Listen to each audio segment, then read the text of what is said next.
বাংলাদেশে এখন সহজেই অনলাইন ই-পাসপোর্টের আবেদন করা যায়। অনলাইন অ্যাকাউন্ট খুলে কোনো কাগজপত্র সত্যায়ন ছাড়াই আপনি আপনার ই-পাসপোর্টের আবেদন করতে পারবেন। আবেদন জমা দেওয়ার দিন তারিখ সহজেই অনলাইনে পাওয়া যাবে। কিভাবে করবেন চলুন জানি। প্রথমে আপনাকে যেতে হবে বাংলাদেশ ই-পাসপোর্ট অনলাইন পোর্টালে। সেখানে ডিরেক্ট টু অনলাইন অ্যাপ্লিকেশনে ক্লিক করতে হবে।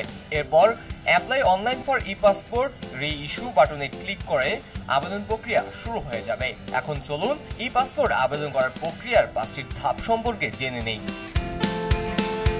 প্রথমে আপনার বর্তমান জেলা ও থানার নাম নির্বাচন করতে হবে। ধাপ 2, তারপর ই-পাসপোর্টের মূল ফর্মটি ফিল আপ করে সাবমিট করতে হবে। ধাপ 3, পাসপোর্টের মেয়াদ ও পৃষ্ঠার সংখ্যা অনুযায়ী ফি জমা দিতে হবে। অনলাইনে যে কোনো ব্যাংকে ডেবিট অথবা ক্রেডিট কার্ড দিয়ে ফি প্রদান করা যাবে। ধাপ 4, এরপর ফাইনাল সাবমিট করে আপনার তথ্য পাসপোর্ট অফিসে সার্ভারে পাঠিয়ে দিন। ধাপ 5, সবকিছু সম্পন্ন হলে ছবি তোলার জন্য নির্ধারিত তারিখে পাসপোর্ট অফিসে যাবেন।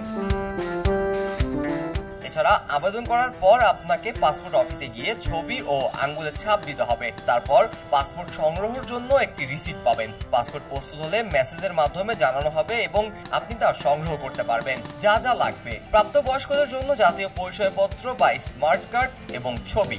18 বছরের নিচে বয়সীদের জন্য জন্ম নিবন্ধন, বাবা মায়ের ছবি ও জাতীয় পরিচয়পত্রের কপি জমা দিতে হবে। পাসপোর্ট ফি 48 পৃষ্ঠার জন্য 4025 টাকা থেকে 8625 টাকা দিতে হবে। 10 বছরের মেয়াদী পাসপোর্ট ইস্যু ফি কিছুটা বেশি। বিশেষ জরুরি সেবা নিতে চাইলে অতিরিক্ত ফি এবং 15% ভ্যাট যোগ হবে।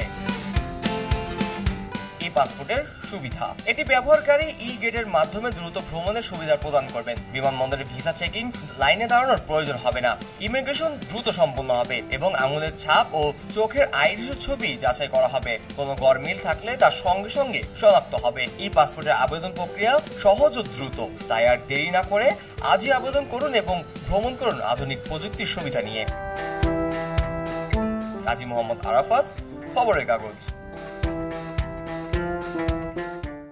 খবরের কাগজ, নিখাদ, নির্ভীক, নিরপেক্ষ।